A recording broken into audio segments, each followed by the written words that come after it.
Hey, this is Mark Thompson. I'm the voice of Yoda in many of the Star Wars audiobooks, and you are listening to Eugenie.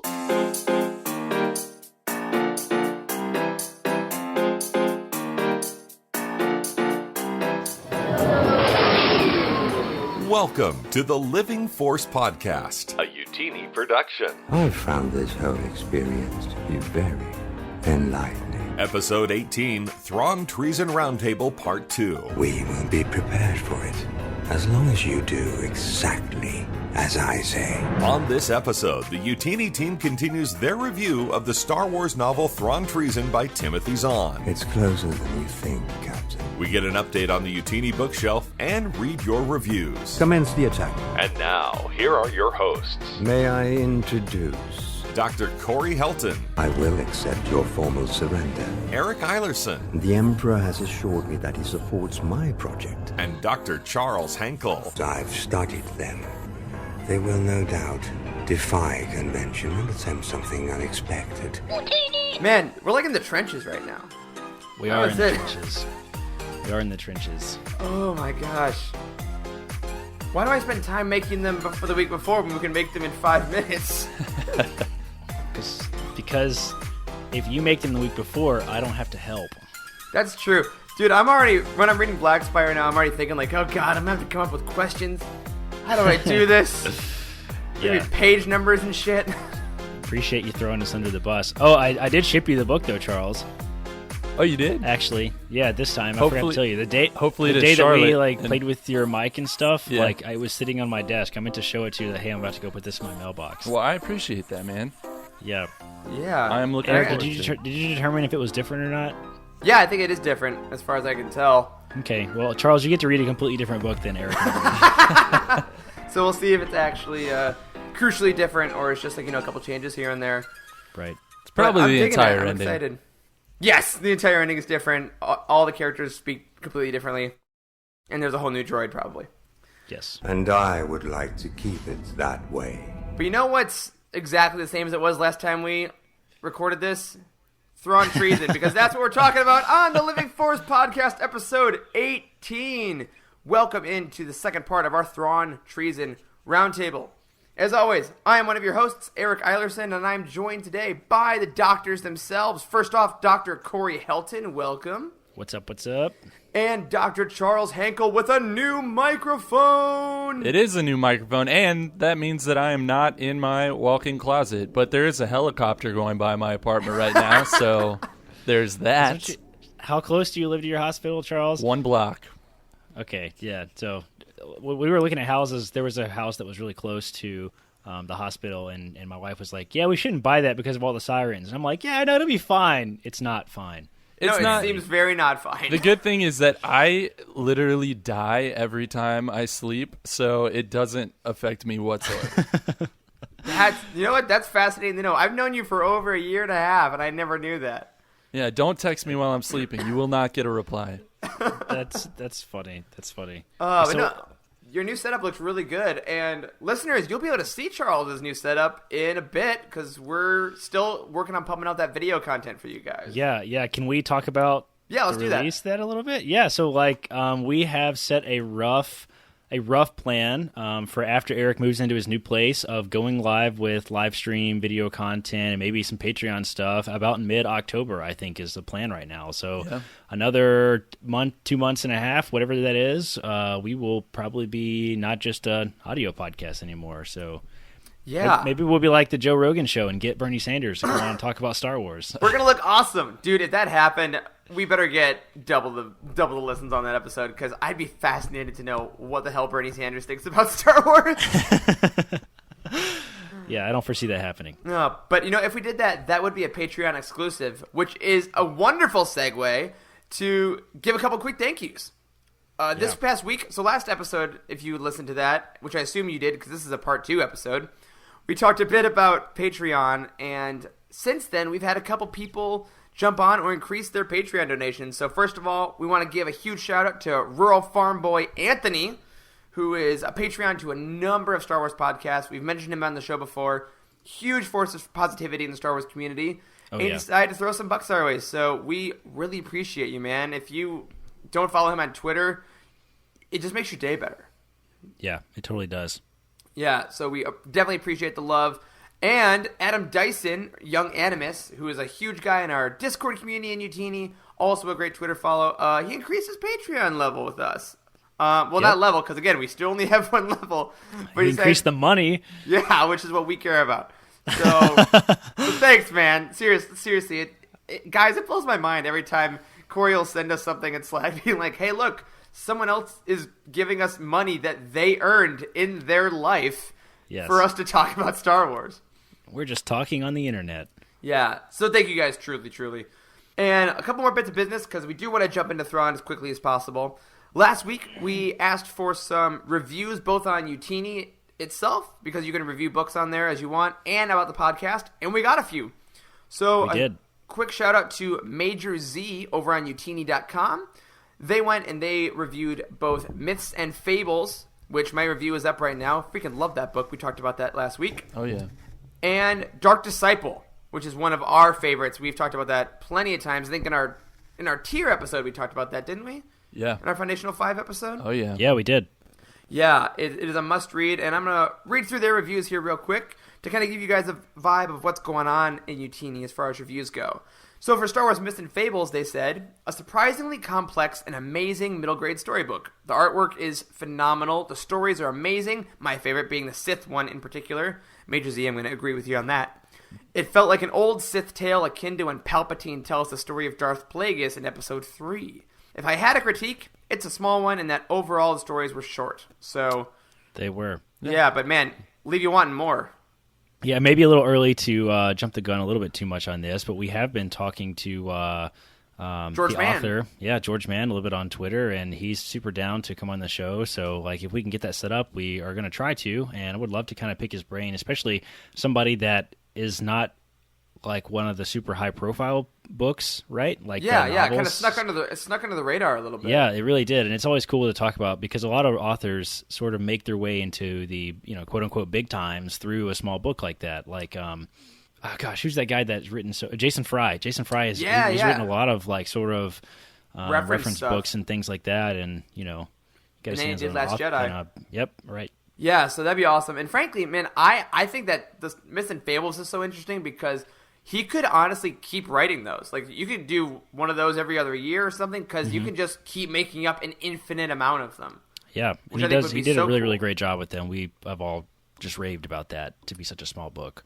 Yeah, so thank you for that review. And the second review for Dark Disciple goes as follows. A must-read for prequel-era fans, Dark Disciple is the climactic story arc Asajj Ventress deserves. Truly such an interesting and complicated character that never ceases to impress. The audiobook was absolutely phenomenal. It felt like it was straight from the darker side of the Clone Wars. All props to Christy Golden for her amazing writing, and Mark Thompson did an awesome job as a narrator. Because Our boy Mark. Of course he did. He's Mark freaking Thompson. Yeah. Yeah, so We're like Mark Thompson fanboys in this show. I mean, how can you not be? Yeah. I still sometimes I'll just be sitting here and then I'll quietly remember when he showed us that insane amount of Yodas that he had on his desk.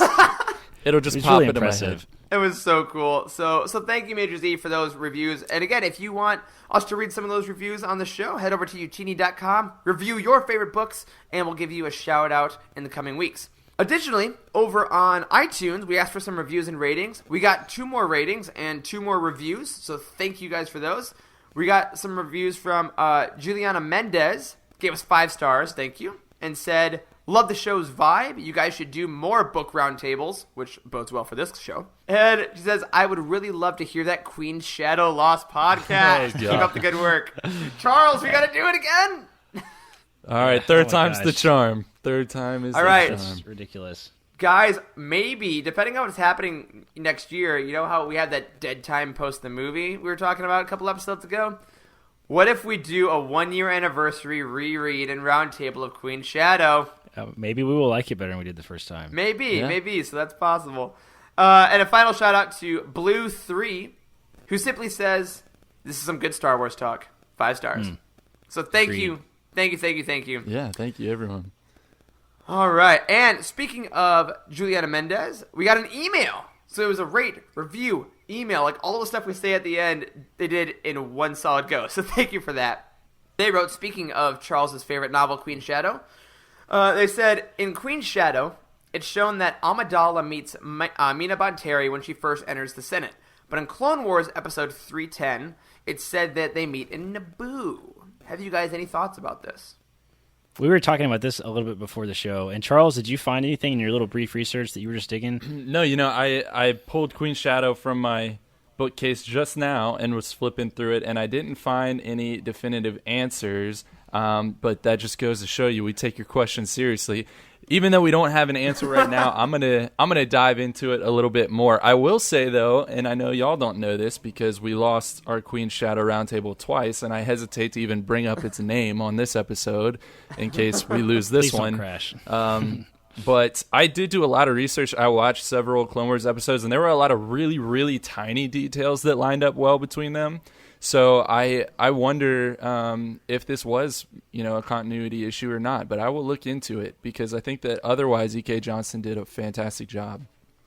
Right. Yeah, I would totally back that up. In that book's continuity is generally very good. So if that is a blatant issue, it would surprise me. So let's get back to you if it is one. Yeah, let's get back to you, Juliana, and we will. Hopefully we'll have an answer for you in the next episode or two. Yeah. But we want to make sure that we said thank you for your email because we do love everyone we get, and we will address it further as time goes on. Finally, two last things before we jump into Thrawn once more. We ran a poll this week on the official Living Force Podcast Twitter, if you don't follow us there, at Living Force Pod. And we asked you guys, what kind of perks would you like once we go live with Patreon officially? When we add the levels, we add the tiers, what do you think would be cool for some extra content for our patrons? And the results were as followed, guys. Coming in at number 4 with 10% of the vote was uncensored episodes. So, all right. I'm glad we don't have to do that. Keep it reined in. Not like Charles and I have super professional careers or anything. We don't change names. I would like to point out that we did not approve these questions before our media team sent them out. Loved that, though. Number 4 at 23% was live podcast guest spot. Which is a super interesting idea, by the way. Yeah, but it didn't happen, so too bad. Number 1 and 2 were pretty close. Number 2 with 29% of the vote was a movie or TV show commentary. That shocks me because there's so much Star Wars stuff already out there that just focus on everything. That's one of the reasons we wanted to sort of stick with what we know, which is the expanded universe. So to hear people say that they want to hear what we think about movies and TV shows is a little surprising to me, to be honest. So yeah. I'm so about it. I mean, honestly, because we are hoping to launch Patreon by this time, we'd probably start that with a Mandalorian recap. Oh, snap! Oh, yes. No, I'm gonna say let's do that. I'm gonna put that in. That'll be one of our first Patreon things we do. If we need the excuse, we don't even need an excuse to talk about exploring all that together. So I am not gonna sleep in the month of November. I've already established. Absolutely not. I'm just gonna try to bank sleep now. Yeah, but number 1, guys, with 38%. Was the swag. T-shirts, patches, etc. for the Living Force. And great.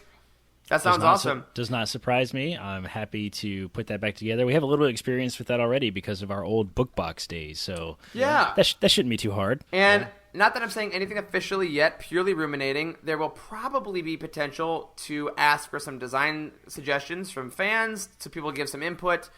Because I love our logo. I love what it is, but I think that we have plenty of opportunities for other shirts. If you guys have your favorite inside jokes that we don't even know about to put on shirts, pins, etc., especially when we go to Celebration, we would love to have a ton of pins and stuff to give out. We have some pretty good quotes from previous episodes we can use. I would love to put Eric got chewied on a t-shirt. And find your AG88. That'd be a good one. That's right. That's a good one. So thank you guys for those poll results, and if there's anything else you would like in the future of our Patreon or anything like that, tweet at us at Living Force Pod, shoot us an email, livingforcepod@utini.com, and we'll make sure to take that into consideration. Now, before we take our break and get into Thrawn, Corey, give us an update on the Utini bookshelf. I know you've been hard at work on getting that back online.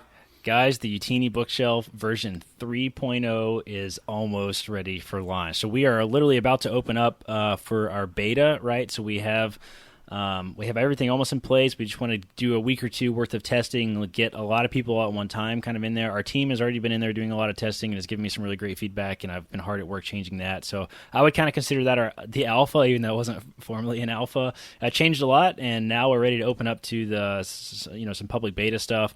Public beta is kind of a strong word. It's really more of a private beta. So if you want in on the beta, either tweet at us, shoot us an email, or there is a channel in Discord called Website Updates in our personal Discord, and you can get in on the beta there too. So I need folks to kind of give me some feedback. So if you want to try the bookshelf before anyone else, then please get in that. If you've never heard of the Utini bookshelf before, this is a piece of software that we had well before the Living Force was ever a thing.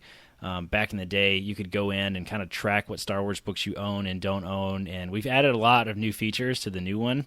Like there's a wish list feature, there's you can mark books as you own them, but you haven't read them yet, and cool stuff like that. So the new bookshelf is really sweet. I'm really excited to get it pushed out, and I just need some more feedback before we're about ready to do it. So I would say that the formative release date is probably within the next 30 days to the public. I think that's pretty safe to say at this point. So Awesome. Yeah, so if you've been looking for a way to track your Star Wars reading list, which a lot of us are, because I literally have to look at my physical bookshelf to say, wait, which ones have I read?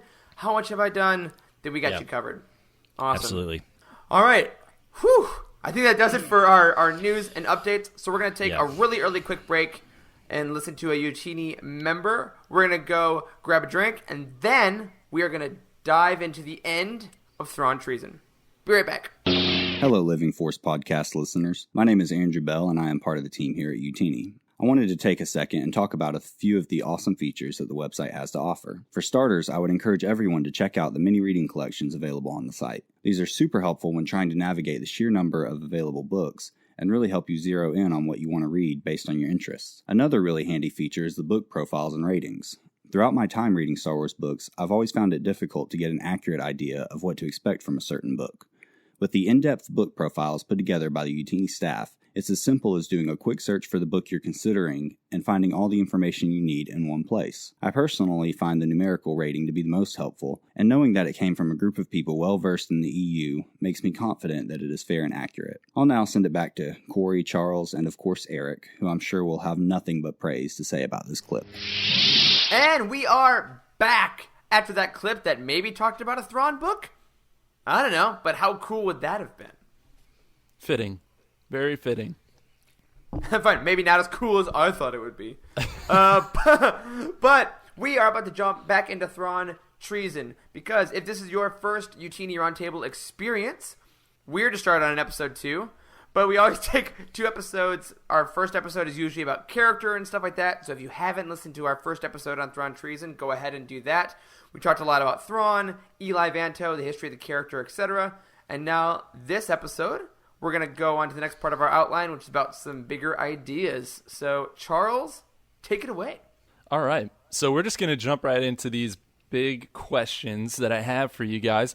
The very first one today is going to be about the warfare in this novel, because Thrawn is at its core, or at least really all of the legends and the canon books, they're about warfare. They are about how Thrawn does as a military leader, rising through the military ranks. So this novel specifically, I thought, had some really cool things that we've never seen used in warfare before. And I'm wondering, what are y'all's thoughts on that? Was there anything that stuck out to you?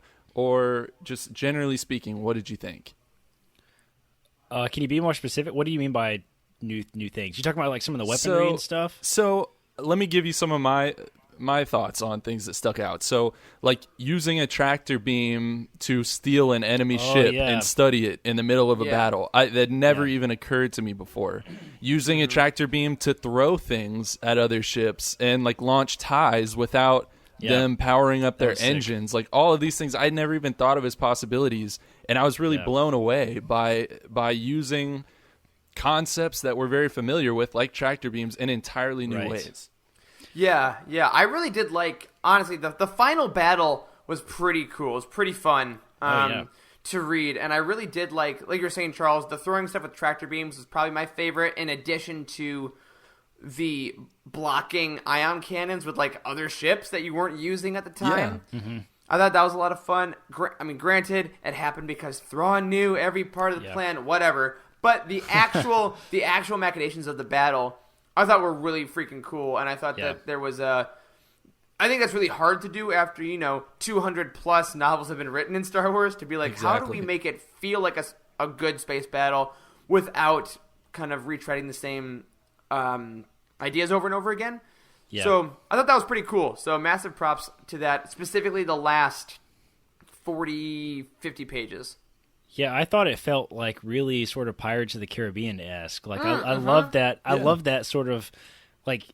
It seems like a lot of times the Empire is very sort of formal in the way they do everything. It's just very clean and tight, and there's protocol for everything, and which is a lot like we talked last episode how I'm kind of a World War II buff. Like that was one of the big flaws of some of the Axis powers in World War II. Is like the German military. One of the reasons it was so effective was they had really strict protocols for how they did everything. The problem was it made them very inflexible, and that's one of the reasons that they say that the Americans joining the war has such a huge impact, because Americans would just do crazy stuff without permission from their superiors. That sounds like us.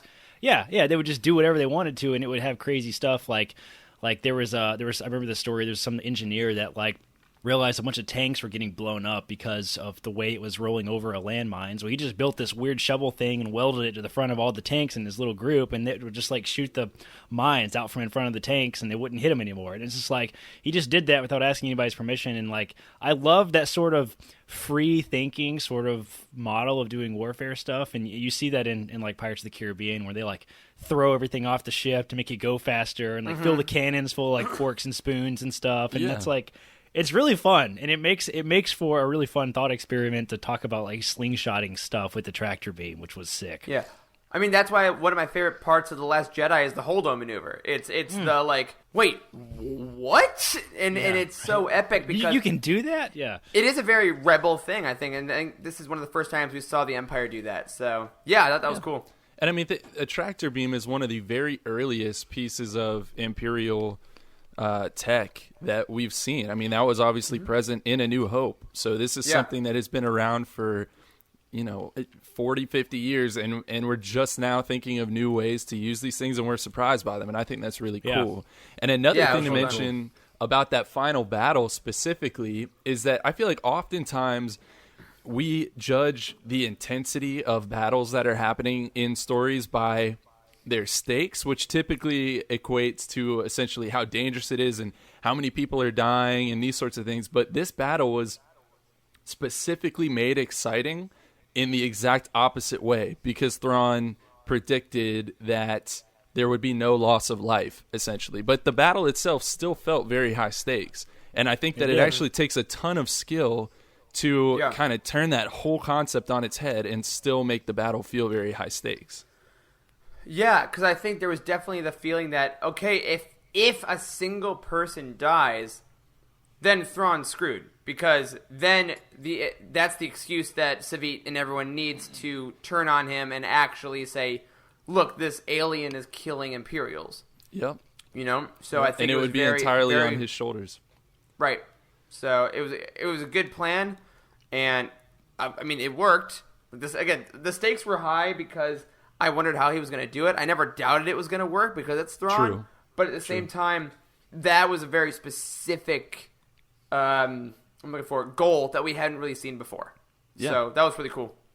Yeah, agreed. So let's switch gears a little bit from the warfare and talk about some of the more mystical stuff that happened in this book. Yeah. Because we've been getting introduced to some of these weird abilities recently that the Chiss have that are not really Force abilities. I guess maybe they are. Maybe they're kind of like the Witches of Dathomir type thing. But they have these abilities that are very special that other people don't have. So we were introduced to Third Sight in the second book, Thrawn Alliances, which was essentially the ability to, see into the future for a split second and allow you to navigate through hyperspace. But this book introduced something called Second Sight, which is basically reading someone else's mind. Now, first of all, do you guys think that these are Force abilities? And if not, are you open to this idea of non-Force users having these types of abilities? They got to be Force abilities, man. Like, Yeah. everything mystical in Star Wars is always explained with Force abilities. I completely agree. I don't think that they are Jedi or Sith abilities, because I think the Jedi and Sith are specific religious sects of the Force, right? But in this world, the rules have been set up that the Force is a real thing. The Force actually exists. The Force ebbs and flows. So I definitely think this is a type of Force ability. So whatever the Chiss assign themselves to, as far as, we're not Jedi, or the Skywalker thing, like, they're not Jedi, they're not Sith, but they are definitely manipulating the Force, or rather, I think more accurately, letting the Force flow through them, more akin to Jedi than Sith in that way. It's Third Sight. Oh, sorry. Go ahead. No, I was just going to say it's interesting because the Jedi we already look at as very special, and everyone in universe already looks at it as very special because it's rare to have these abilities. And I thought it was cool how Ronan noticed that Vanya reacted to that guy falling on the bridge a split second beforehand, and he was like, oh man, she's a Jedi. Like, that's where his mind went. Like, it's not even on his radar that, like, there are Force users that aren't Jedi. Yeah. Yeah, That's very interesting. because I will say, I don't need a Chiss Jedi. I'm totally cool with those, especially at this point in the timeline, like those orders kind of staying separate, because I think it's way more interesting, like we were saying, to have a Chiss that just uses the Force in a completely different way, and I think that's where the evolution of Star Wars is going to go a little more. Yeah. They're almost scientists, like, in a way, like the navigators are. Like, they're using the Force for a specific purpose, which is very interesting. And that's the only thing they use it for, which is very interesting. I still, going back to the theory that Snoke could be a Grisk, I don't know if it was you guys on the Utini team that said it, if it was in Cantina Talk we were talking about this, or if I saw It was on Eric, Reddit. right? Wasn't it Eric? Me, man. Yeah, well, I remember Eric brought up the Grisk thing, but, like, have you guys seen the theory that, like, the Rey and Kylo Ren, like, being connected is kind of a weird form of third sight? I have not. Of second sight, you mean? Is it second? What's the one where they read each other's minds? Second. That's second right? sight. Yeah, okay. Ooh. Yeah, so second sight. Yeah, so it must have been Reddit. It must not have been you guys who are not familiar with it. Yeah, I saw it, like, that what if him connecting them two like that was some weird variation of that, because they're sort of, I mean, it kind of fits a little bit. Yeah. But I don't know. I think especially it's possible. not just the, like, the hands touching and the okay, I'm sorry, not just the, like, being able to see and talk to each other, but I'm specifically talking about the moment where they touch hands and both saw a future, right? Yeah. So, like they get each other's, in the book, like, they get each other's memories and souls, and and Right. Rey absorbs his fighting abilities and stuff. Yeah. Yeah, I mean, it sounds right. I mean, he's definitely not a Interesting. Chiss unless he's an albino Chiss or something. Mm-hmm. But I definitely think that if the Grisk can find a way to manipulate the second sight of the Chiss, that's interesting. Yeah, I don't hate that. I wonder. We will not find out about it in 9, but I think that it's interesting for the future. I wonder what is first sight. Is that just sight? Is that just the ability to see normal? That's first. I mean, probably, honestly. We all have first sight. That makes me feel special. We're kind of like the Chiss guys. So, Corey, you brought up, second sight specifically, and I wanted to bring up something that it looked like Zahn was laying out that would take place later in the story that never really turned into anything, and it made me wonder about why it was brought up at all. So, on page 116, in case you're flipping along with your Thrawn Treason novel or want to go look this up, it's revealed that using second sight, aka looking into someone else's memories on someone who also has second sight, could lead to each person getting lost in each other's minds. And this happened when Vanya was looking into the other navigator's mind. And I thought it was a really interesting piece of information to provide to us, the audience, but it never amounted to anything. Like, no one ever got lost in anyone else's mind. So why tell us that at all? And do you think that is going to come into play maybe later on? I mean, I think it might be setting up, what's her name, Vanya? Yeah, Vanya. the navigator, yeah. It might be setting up Vanya to be a bigger deal, I think, than maybe she's been already, because, like, it's already weird that she's older. Remember, didn't it establish that in earlier Thrawn books that the Skywalkers only live? No, they don't die, right? They lose their Force ability. Yeah, they lose it as they get older. Yeah, right. So she's like in her 20s or something, I think, in this book is what it said. So maybe it's setting her up to, like, not only is she still have her force power, but she's also like able to survive this super risky thing. Maybe she's some more powerful force user. Maybe she's Snoke. God. Well, no, I do, dude. I love that they specifically said she was like 22 right before Eli started flirting with her, so he didn't think it was weird. He's like, "Hey, no audience, it's fine, it's fine. She's in her 20s." Because usually they're kids. The Skywalkers are Yes. like little, like 7-year-old, 10-year-old. Like, how old is the other little girl? She's Like 7 or 8, She I was, think. yeah, she was like about that age, and She's so were single all digits, of the yeah. ones from Thrawn alliances that they saved from the right, risks. right. So I definitely think that there is potential for that to come up later, but I also think that is just a kind of a cool, fun thing to expand the mythology, Sure. which I think is also totally valid, you know. So I actually, again, the more Chiss mythology stuff we can get, I'm down because I think that's interesting. But I don't know. I'm still worried. I'm worried that it will. I don't know. Anger leads to hate, Eric. I know. So Hate leads to suffering. Nope. So I'm gonna choose to be excited about the fact that maybe we get that. Like maybe when we go back to the Chiss homeworld, there's a place set up for people that lost themselves in other people's minds, and now they're kind of cared for by the community because thank you for your service, and now we're gonna tend to you in your insanity in your old age or something. I think that'd be really sad. Or in your it's- old or it's like age an of old like time- 12. Or it's like an old-time mental hospital like this in all those ghost TV shows where, like, they basically murdered all the kids and did horrible things to everybody. Also, that. The Chiss are actually awful, too. If you're not useful to society, then we hate you. Yep. Call you down. That's right. Okay. So I don't know. I think I may have brought this up to you guys on our Thrawn Alliances roundtable, but given that was back in our YouTube days and before the days of the Living Force, I want to bring this up again because I'm really going to I'm going to jump the shark on this. I'm going to just go straight for it. Do you believe that Grand Admiral Thrawn was a Skywalker or one of these Chiss that had special abilities? And if not, why not? And if you do you think that maybe his apparent intellect actually stems from that ability? I don't know. That's a stretch. I would have trouble believing that he's a Skywalker. He also doesn't fit, like, the sort of picture of all those people. Like, so far, everybody we've seen has been really shy and timid and, like, I don't know. I would really find it hard to believe. Yeah, Okay. I don't think he was as well, and I'm going to agree to everything you said, Corey, and also add an idea that in order for him to be as tactfully intelligent as he is, at that age he was probably in a military academy of some sort true. learning. Yeah, that's probably so true. if he was Okay. a Skywalker, he would have only been on ships and just navigating, and the fact that he still uses like a bunch of other people to navigate and doesn't offer any insight into that, I think cuts that out. Okay, so let me bring up a couple of things. I did go back and look in Thrawn Alliances because it's been a while. And I want to remind you of a moment that happened between Thrawn and Vader when they were discussing the Chiss Navigators for kind of the first time. I think this was when we first found out that this was called skywalking, etc. So it's on page 269.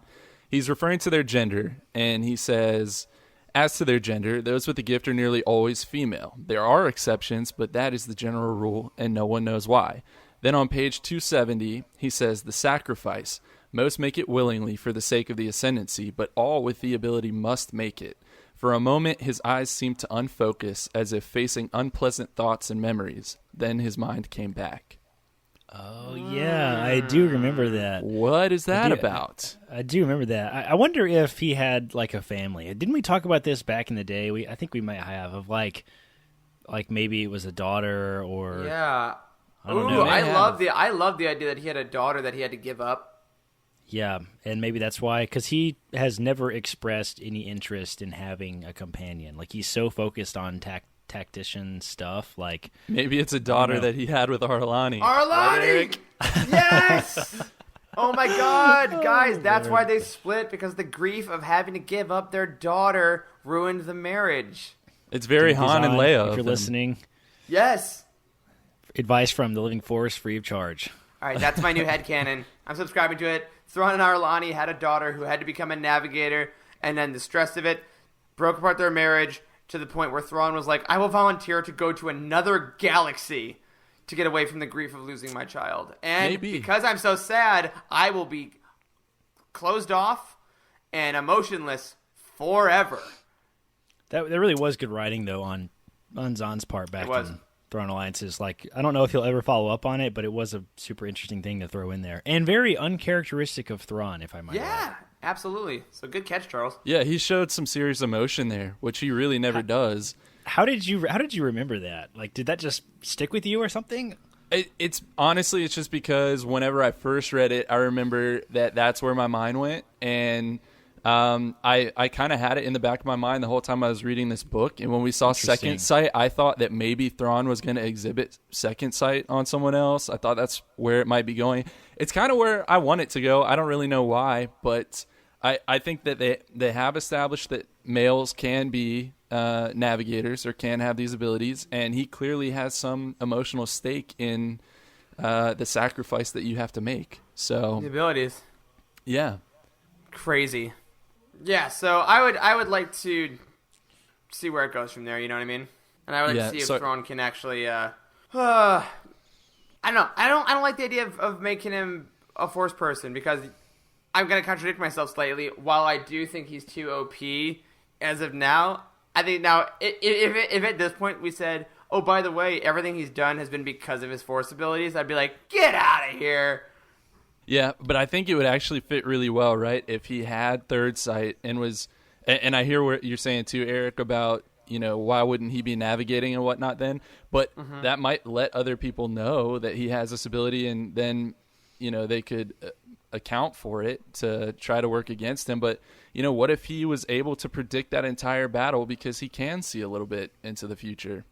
I think it would make sense. It would make sense. I don't know if that's what people want, or if that might kind of ruin his character, because he is just supposed to be a normal person but just incredibly intelligent. But I think it's an interesting thought, at least, so I wanted to bring it up to you guys. I agree.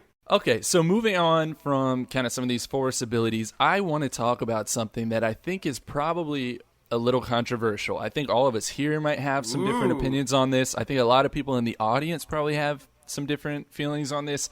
I want to talk about the Grisks as an enemy and as an antagonist, and whether they work for you or not, and just what your general thoughts are. And I want to start this off by reading you a passage from page 203 that I think really speaks towards what the Grisks are all about. So here it is.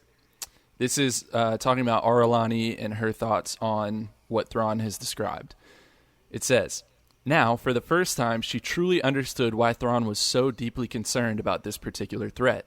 An enemy who could enslave the hearts and minds of their captive species so thoroughly that they were willing to die on the Grisks' behalf, even when their masters were gone, even when those masters would never know whether those slaves had fulfilled their final orders, posed a terrible threat to the galaxy. With an enemy like that pulling the strings, one could never be certain if an ally was still an ally or a subservient species still subservient. The Grisks could wear 1,000 faces and could wield 1,000 weapons. They might not be able to destroy the Empire from without, but they might well be able to subvert and destroy it from within. First of all, I would like to point out that first part about being willing to follow orders even when the master would never know that the slaves fulfilled the orders sounds very Operation Cindery to me.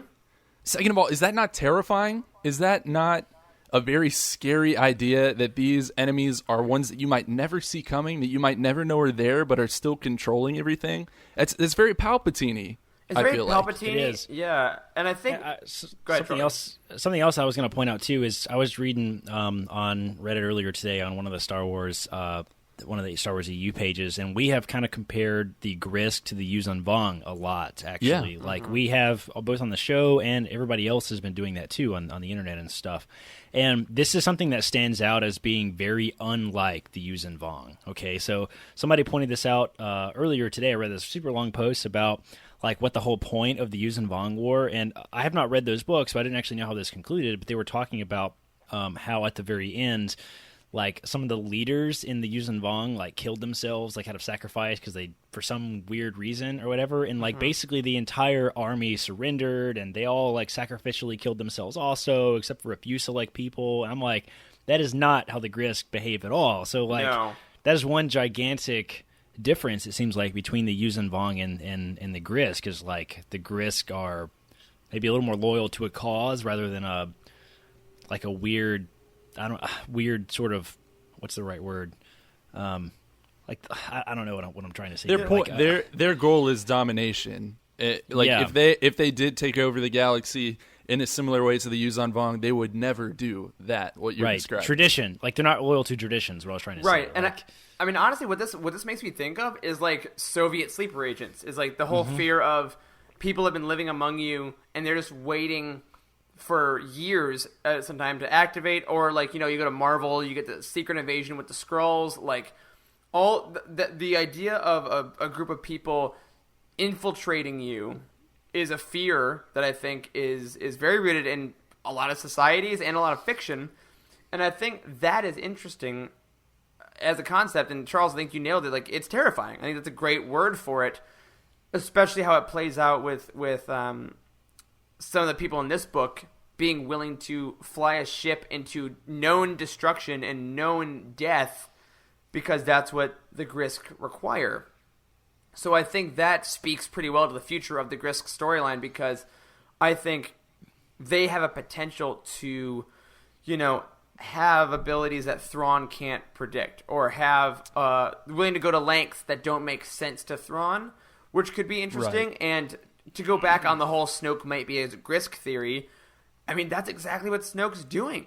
He got into Ben Solo's mind and made him Kylo Ren, we're meant to assume. The whole First Order kind of rises, and he's a little shadow figure behind it all for the most part. And he's kind of slowly making them all so loyal that they will die for the First Order no matter what through a bunch of brainwashing. And I think that is a way more terrifying concept than, something like even the Empire or the Separatists. Yeah. Now, I know that some people don't really like the Grisks that much. They don't feel like they have too much of an impact. And we don't know like anything about them yet. It's really the biggest Oh, issue. yeah. Don't get me wrong. Yeah. All of this is kind of like, hypothetically, I would like them to go. I don't enjoy them. We talked about this a little bit in the last episode. I feel like there were a little bit of a writing crutch here. And I feel like it was a little bit of, as much as we joked about it, the job security thing for Zahn about being like, I know the Grisks and no one else does. And so, Perhaps. yeah. Hypothetically, though, they could be awesome. They just haven't been really well, sort of explained yet. Yeah. There's still a giant mystery. And what makes them interesting right now is their mystery, and they could be very interesting in and of themselves when we learn a lot more about them, but right now we just don't have that information. But Right. I think the cool thing is, and I'm not saying that I necessarily want this at all, but they could really pop up at any point in time in any story, and you could find out that they were kind of involved in some ancillary way. So we have no idea when they might show up again. The only thing we know is that Palpatine is not a Grisk. I will. Maybe. Do we Probably. know that for certain?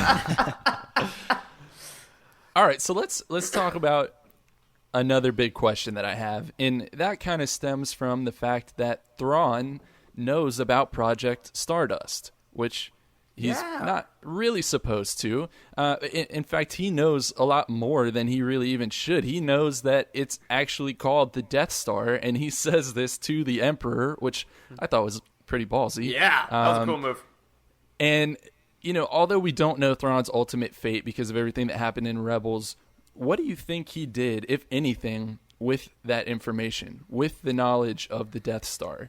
Do you think that there's any way that he may have passed this information on to the Chiss? Is that where this whole treason thing is really coming in? And either way, do you think that the Chiss knew about it, whether or not it came from Thrawn? Yeah, that's kind of like really where I thought the book was going to go. As soon as it brought up all that Krennic stuff and Tarkin stuff, like it talks about the reason that Thrawn is so obsessed with doing something about the Grisk while he's working with the Empire is because of the quote-unquote threat to the Chiss, right? Well, in my head, a friggin' Death Star is, like, way more of a threat to the Chiss than anything else. And, like, I really thought it was going to go, like, the treason aspect of this book was going to be that, like, maybe he was not really cool with the Empire having this ultimate super weapon that could be used to threaten the Chiss ascendancy with. Guys, what if we found out that Thrawn does betray the Emperor and the first planet that they actually blew up with it was the Chiss homeworld Oh Lord.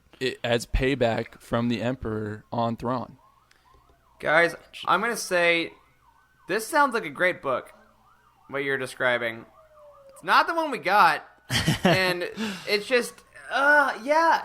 No, that's a great idea. Like It's such a dangerous thought line to go down the, like, this is what I wanted. Yeah, no, I hate that. I definitely and- hate that, but the only reason that I like doing that with this book a little more is that is set up. Like, is. he It is literally pretty well sets set up. And that's the interesting parts of the book is that... I mean, I just have to trust that Zahn did that for a reason, though. Like, for a Thrawn reason.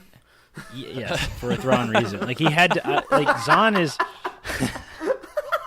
I am crossing out the T on my novel's cover. I love that so reason. much. Oh, my gosh. I don't know. Like, Zahn he's so tactical in the way he writes. I mean, like, everything seems to have a reason to me. And, Yeah, like, I hate talking about real-world stuff. Like, it's like metagaming in a way. Like, I hate to say that Zahn did this because of job security. That's stupid. He doesn't need job security. Yeah, no. Like, he's He one of has the a most... plan. Yeah, right. I think he does have a plan, and, like, I don't think we're done with it yet, and I don't think we're done with Thrawn yet, and, you know... Agreed. Yeah, but I think that definitely the idea of... Let's go back to the original question, right? Did Thrawn know about the Death Star? What did he do with that info? Yes. I also think that the whole idea of, you know, no one else in the Empire knew this is garbage because it's a giant military and, like, everyone whispers. Yes, so, like, and requires billions of people, like... to work on it. Yeah. Completely eliminated the entire Geonosian population to build it. So. Yeah. How did they know about this? Well, okay, like, leaks happen. So I think Thrawn knowing about it, I took that great. Of course he did. That actually legit didn't bother me about Thrawn.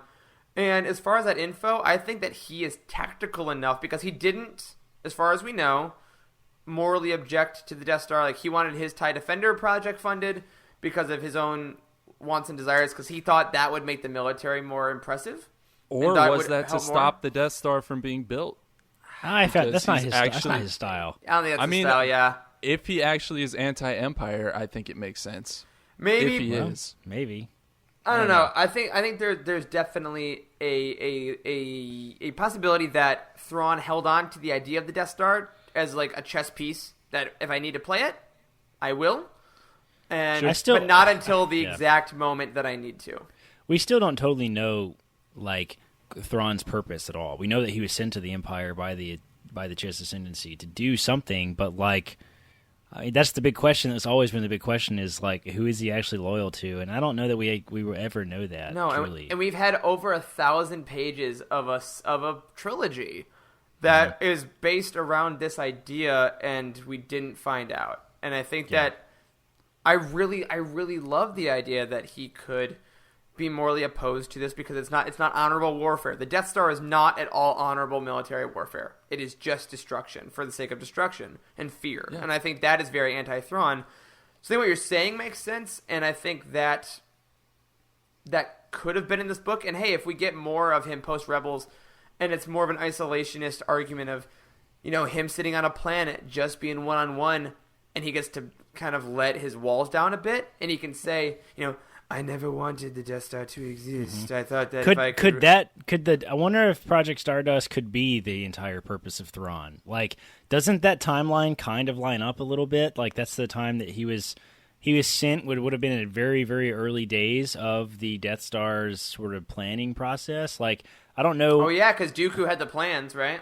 Right, Dooku had the plans, and, like, that didn't come out of nowhere, right? They had something of that scale had to have been working on for much longer than ever. So that's maybe, interesting. If Thrawn's maybe whole the purpose, Chiss, his whole purpose is to, like, you know, befriend the Empire before they built this super weapon that allegedly had never been done. So to either destroy the weapon and make them an ally of the Chiss, or to rise up high enough and destroy them from within. But then the Grisk appear, and maybe it's like, oh no, I didn't expect this. Sure, that could fit. It could maybe. I don't know. Yeah, I just feel like we're doing a lot of legwork on this book to be like. I think I don't want to work this hard to make the book.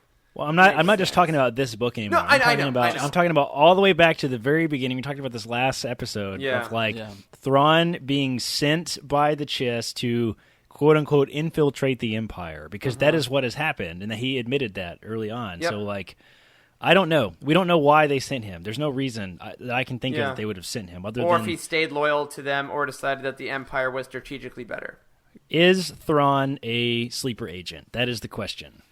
I don't know. I think yes. I think You think yes, so? but that's my thought. Now, I wanna get your answer, even if it's just a yes or no. Yes. Do the Chiss know about the Death Star before it essentially is introduced to the galaxy by the Empire on purpose? I don't know. As far as I don't think Thrawn is actually communicating with the Chiss, because it sounds like Eli Vanto just showed up and without a message from Thrawn, other than that, hey, Thrawn sent me. So I don't think he's sending them vlogs on a weekly basis of hey, yo, what up? It's your boy Thrawn here. I don't think that's happening. So like and subscribe. It'd be amazing. I'm gonna say no. I like the theory that they sent him because they heard about the Death Star, but I haven't seen the building blocks for that yet. Okay. I really like to let my mind wander with these stories in particular. Course. I totally get it, especially with a character like Thrawn. Yeah. So I want to take us kind of to the end of the story now, because we have started getting these epilogues in all of the new canon books that always seem to be this really tantalizing scene. It is very, very similar to Marvel's post-credit scene in a lot of 100%, ways. yeah. And I love them. I really enjoy them. And they always seem to set up a cool idea. Yeah. Now, this epilogue in particular I thought was very interesting because it gave us direct ties to the Rebels TV series. So for anyone that hasn't read the book and doesn't know exactly what is in the epilogue, I'll tell you.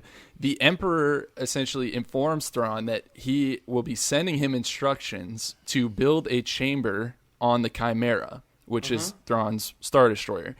And he tells Thrawn that he wants Ezra Bridger from the Rebels TV series to be brought to that chamber.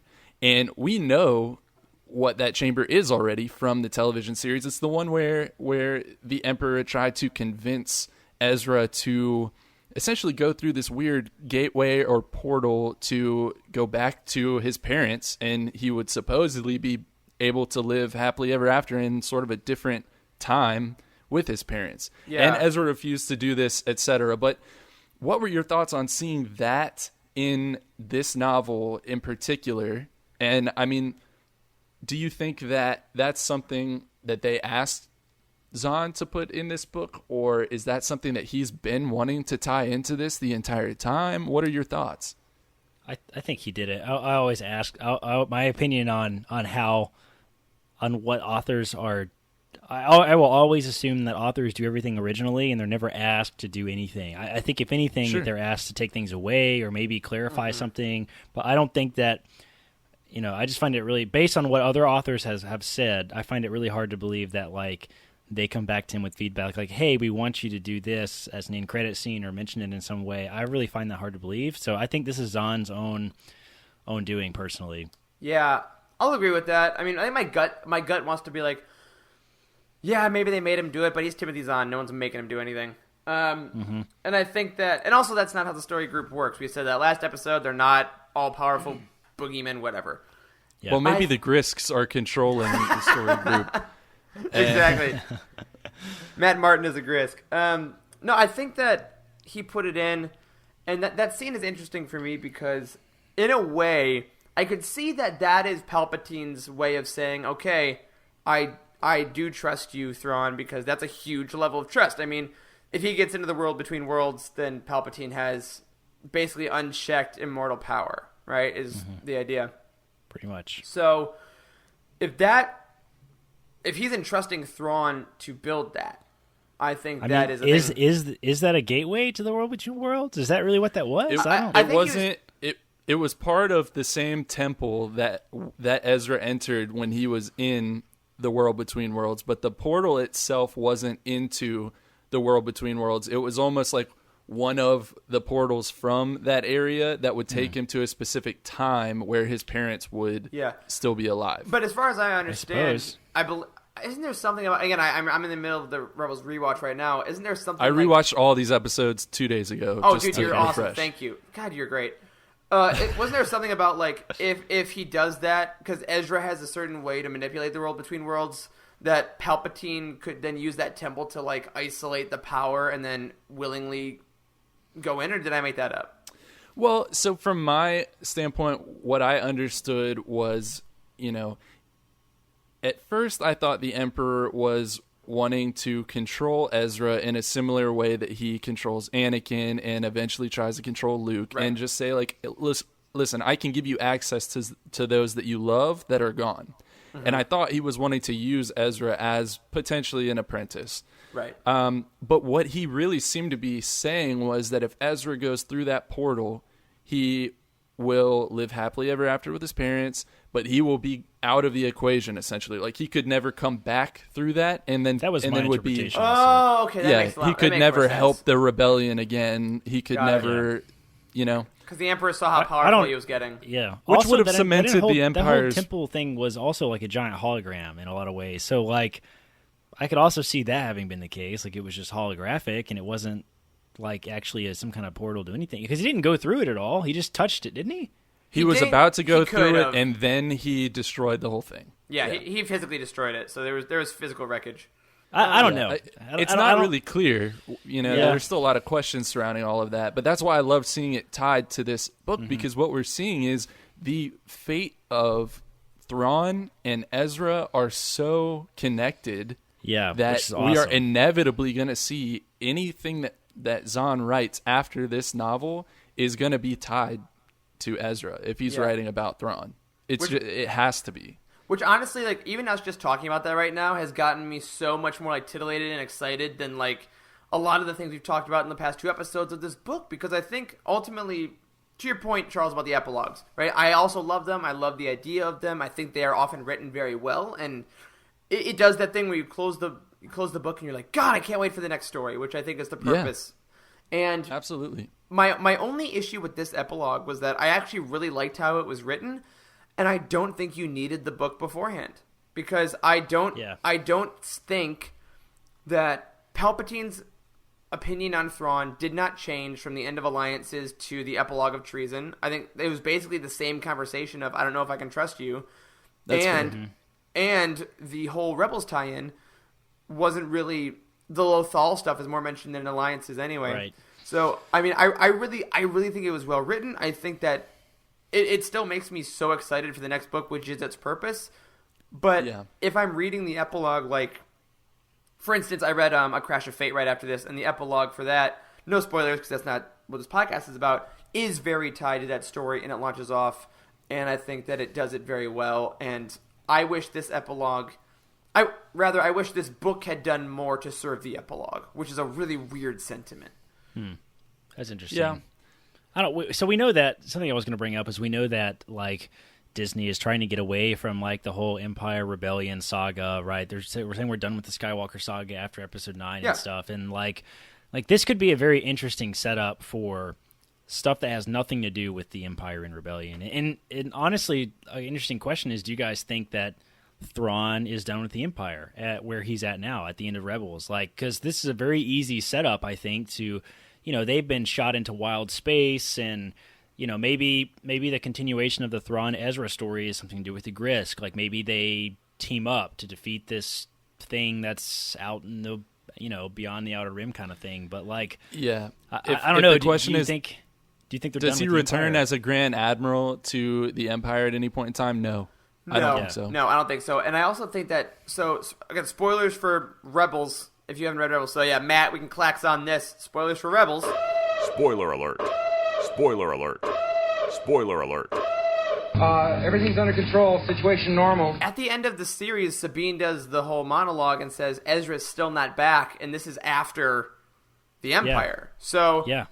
and Ezra, so they're all gone. So It's been years. How long has time has passed? They're a lot older, it seems like. yeah, So- I mean, Leia was in the young Senate I mean, when Jason has been born and is like 4 or 5 years old, yeah. right? I'd say it's there's probably been been 6-7 years, something like that. I don't know. Yeah, between 7 to 10 years. And I think that there is a big possibility that the next time we see Thrawn and Ezra, like, it's been a bit. It's been years. And also, when you're in, maybe depending on how the Purgil work, like, do they bend time differently at certain points? Like, do they just take them That's to this, a good question. like, have they just been living castaway style on this planet? And Yeah. You know, when Sabine next runs into Ezra and Thrawn, they are different people. And I think that is fascinating. And can you imagine seeing Sabine and Ahsoka? Okay, so here's what I want out of this. Again, this is personally no evidence based on this. Sabine and Ahsoka go off to find Ezra and Thrawn. It takes them a couple of years additionally of searching to find them.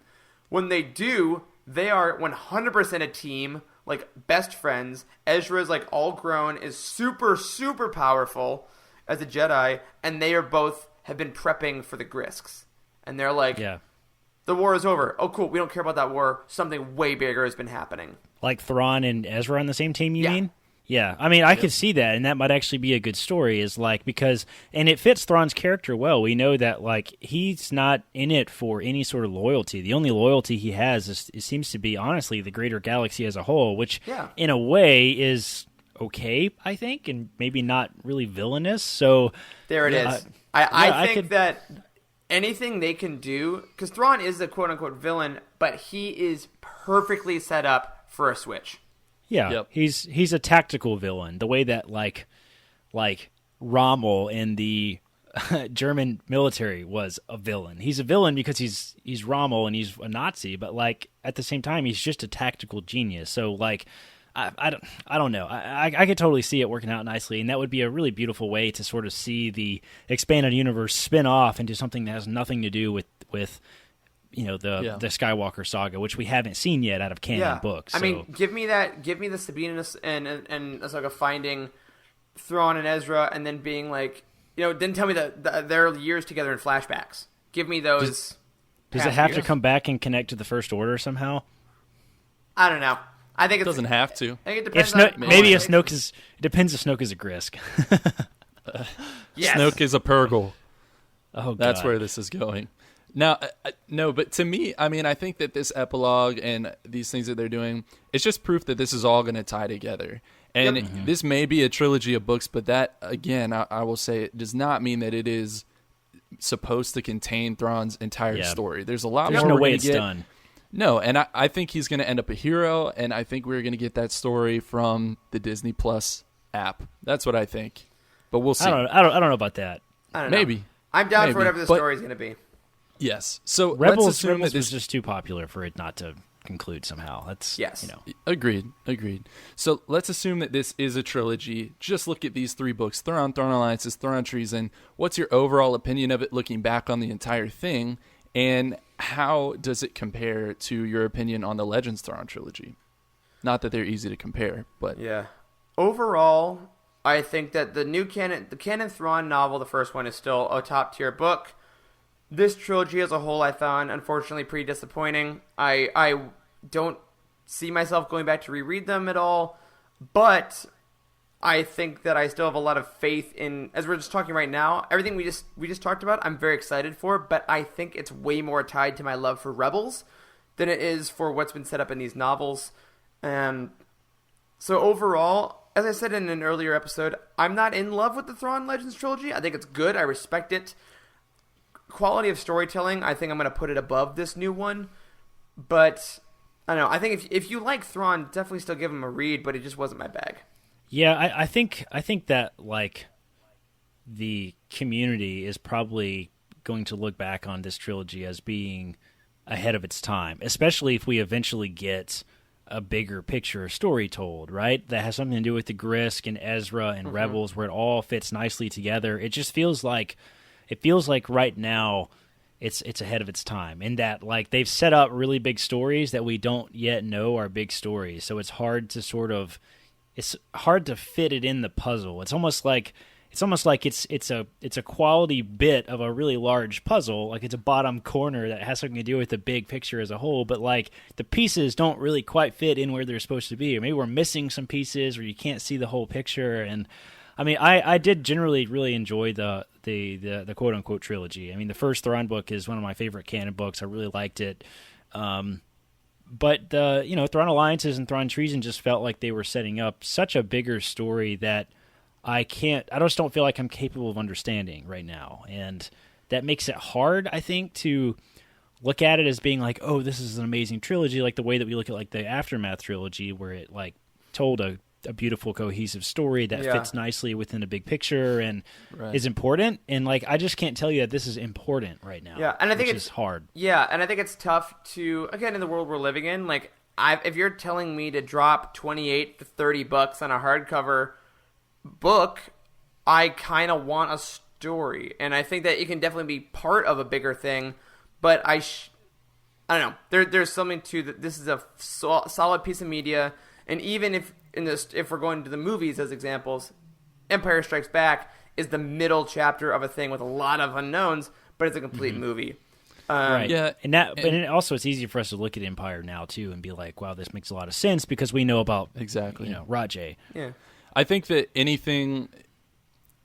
time you have a story like this, because it's a very similar thing right now since we're in between The Last Jedi and The Rise of Skywalker. Until you have the complete story, opinions are kind of still up in the air on its individual pieces, because when we have Thrawn's entire story, we're going to look back at this and have that ending in mind and see where things are going, the same way that we're going to do with The Force Awakens and The Last Jedi after we get to see The Rise of Skywalker. Yeah. The first parts are inevitably impacted by the ending. So a trilogy has like a beginning, a middle, and an end, and it just does not really feel like this Thrawn trilogy fit that formula very There's well. no end yet. Yeah, That's it just the doesn't issue. feel like there's the end yet. It's really strange, but I mean, overall, I don't want to crap on the Thrawn trilogy too hard, because like I did enjoy a lot of the reading of it, and I don't necessarily think that it is not going to be important later. So I don't want to say that I didn't like it or there were bits that I just hated, because that's really just not true. There were some things I just didn't like, but I don't look at bits of these books like I hated them. And Zahn is always welcome in my Star Wars. Oh, right? yeah. So, and at the end of the day, like, there's still not the best Star Wars book. It's still a freaking Star Wars book. And like that's right. We still do have a pretty baseline of enjoyment. So Absolutely. There we go. Gents, you know what time it is? Is it rating time? No. It is time for Easter eggs. Easter eggs! I have a list of them for you. Yes. All right. I'm going to Charles is run always through so these good at quickly. this. But please jump in. You know what? I almost want to hear these at the beginning of these episodes so we can talk about them, because they're so interesting to me. All right. Well, maybe we can switch up our format next time, but here we go. All right. On page 29, a VCX 200 freighter is mentioned that Thrawn recognizes. He ought to know it because the Ghost is actually a VCX 100. Yeah. So it's a similar type ship. Another ship that pops up on page 32, a YT 2400 freighter. That's the model of Dash Rendar's ship, the Outrider. But more importantly, it is the Molitor from our RPG that we played. Yes, I need to figure out a way to publish all those episodes again, but I don't know if I can do it without paying for it. We briefly did an RPG campaign last year and kind of published it in podcast format, and Eric was our lovely pilot and captain of his freighter, which was the Molitor. YT 2400. YT 2400. Maybe we could put those up somewhere as part of Patreon if people want to go back and listen to them. All right, page 69, Thrawn once again uses the Marg Sable maneuver. Yep. And now, if you guys remember that, it was actually created by Ahsoka Tano. It's the name of a Togrutan flower. And it's the maneuver when a command ship kind of turns its hangar bay behind it and releases all of its fighters in the shadow, and then they attack from all sides around the command ship. So he uses it again. It's a very consistent maneuver that he uses in all of these books. So that was done cool. for the first time in the Clone Wars TV show, right? Yes. Pretty early on. It's the episode true. that Ahsoka has command for the first time. So awesome. Yep. Page 74, they describe Thrawn wearing the Imperial officer battle armor, so that chest plate and helmet, and that's the same thing that we see him wearing later in the Rebels TV show during the Battle of Atollon, which I thought was pretty sweet. We also see Clauson 36 play a role in this story, and it seems like kind of a random gas, but remember, that's another reference to the Rebels TV series, because that's the gas that the Purgles inhale that give them the ability to jump to hyperspace. Yeah, and so perhaps Thrawn's knowledge of Clauson 36 will play a role in what happens between himself, Ezra, and the Purgles later on. Do you guys think that these Star Wars authors like E.K. Johnson did this a lot too? Like that book had so many Easter eggs, like for real. There were so many in Queen Shadow. Like, do you guys think that these authors just have all this knowledge like immediately on recall, or have they like done some kind of research? And it's research. It's gotta be. There's like, I want to put this in here. Or maybe they went back and put it in. I mean, I don't know. Yeah, I'm sure some have more than others. Like, I get the impression that E.K. Johnson really did love, the Clone Wars TV series. So what she brought into Queen Shadow, I think, was probably at least partly due to her fandom. That's fair. Yeah. Okay, so we learned that there's a Death Trooper named Waffle in this story, and that is now my favorite food-related Star Wars name, taking the mantle from Kale in the novel Death Troopers.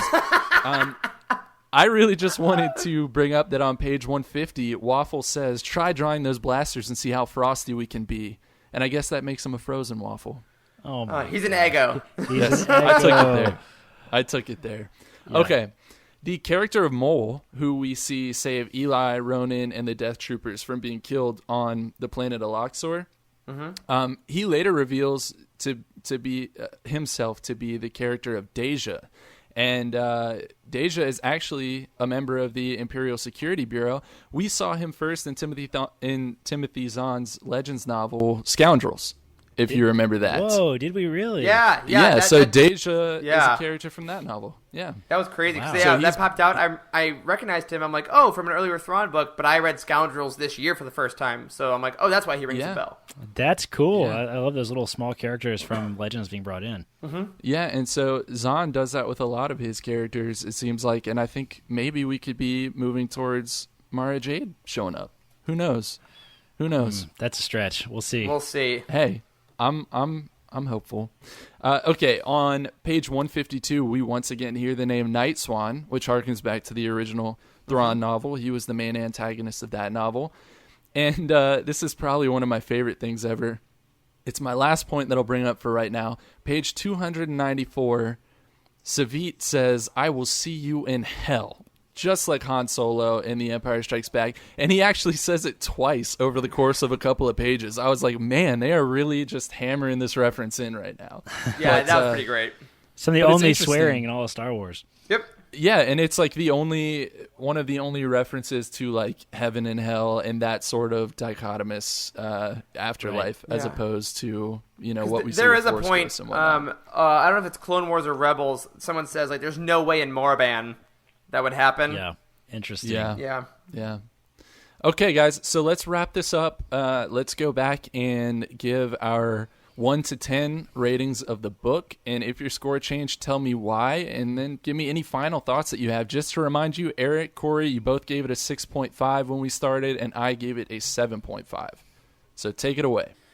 I'm gonna stick at my 6.5. I mean, I said 6.5, and it's gonna stay between those two. Honestly, I think that our discussion has gotten me a lot more excited about where it can go, where the future of Thrawn can go. But for this novel as a whole, I think my unfortunate qualms still stand.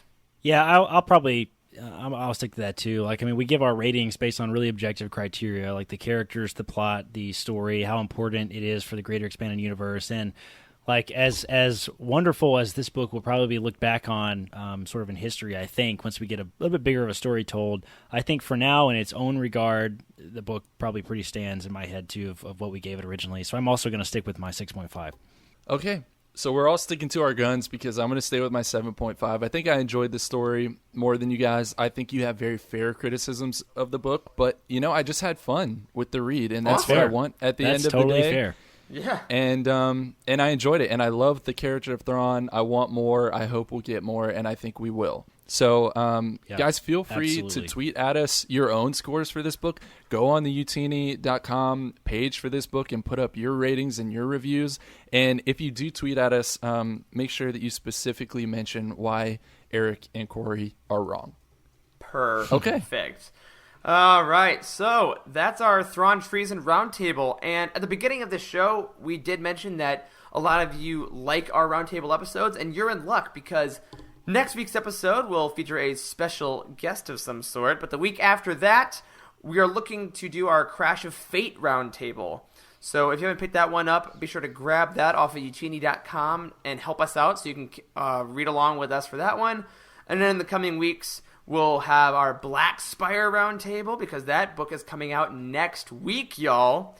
So make sure you have that pre-ordered again through utini.com, through our Amazon affiliate, please, would be super helpful.